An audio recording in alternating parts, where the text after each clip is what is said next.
Adema, Ndigbo, a very disturbing video. Watched it yesterday. I think yesterday, somebody sent in that video. I watched it. I don't know. I don't know. Somebody AK-47 babu, three young guys. Over the allegation na haji pump ya. Na haji igwe ya. Gazuoshi. Over the allegation, you can see it here. I just decided to snap the pictures because I cannot post that video on this platform. I cannot post it on this platform. No G igwegi or whatever gi Jesuoshi. Then you now took it upon yourself to execute them. Close execution. Close range execution. Heartless execution. What do you want to prove? And I only these 2-3 young guys. Only he prove exactly. What do you want to prove? Is it a joke? As in human life is a joke to you, or human life is nothing to you. As in human life is rubbish to you. Are you creating content with human lives? I don't understand it. Okay, na haji na nde park remoto. Have phone.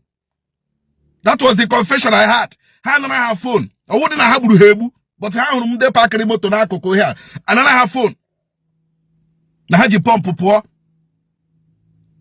Na have phone. Now, give one say no we igwegi ki inyere ha igwe ahu to do what with exactly. Whoever you gave that igwe to keep for you or to hold, to be doing what with it? Is it not to do criminality? Is it not to do criminality?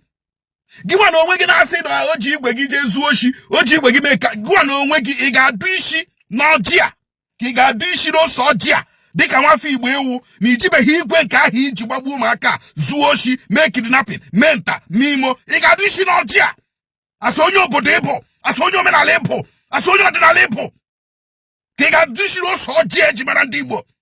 Nijibe higwe kanu, ichi wabuodia, zuoshi, mojile me kidnapping. He who goes to equity must go with clean hands.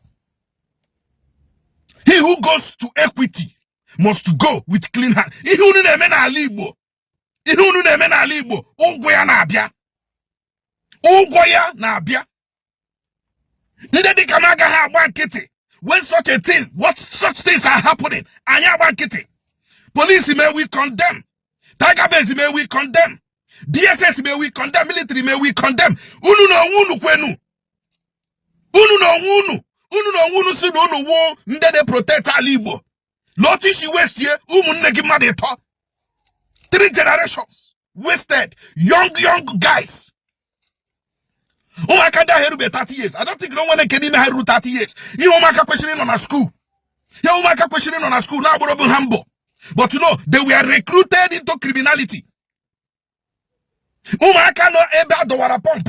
Eba dowara igwe. Eba dowara anta. Eba dowara imejebe criminality. And you expect them. Ebu nu bile ha pump bi igwe. Si hejili eje suoshi. Si hejili eje mempo. In the first place, why did you people recruit them? This is a very serious question, a critical question. Why did you people recruit them? If not for criminality. Una kosala Ala Igbo. Una piasala Ala Igbo. People now blame on Sokwa. See, non Sokwa. Na support to the non-government. Non Sokwa. Ina support to the this. Non Sokwa. Ina support to the that. Inko Sokwa na na support to. Inko Sokwa na support to. Taking life that you did not create. One thing with Nonsokwa wo awum mune onyojirile. I will condemn, and I keep condemning the taking of life by anybody. A life you cannot create, a life you can never give. You are taking it as if you are God that gave it. I will condemn you because you took a life that you cannot create. Also give government. Also give non-state actor. Also give state actor. You don't have the right to take life. You don't. It's a shame that we have reduced ourselves to this level. It's a shame that Ala Igbo has gone to this level, has come to this level. It is in the matter create content they post on social media. It is in the matter create content they post on social media. To what end? To what end exactly? Omenu jidekwa oguo.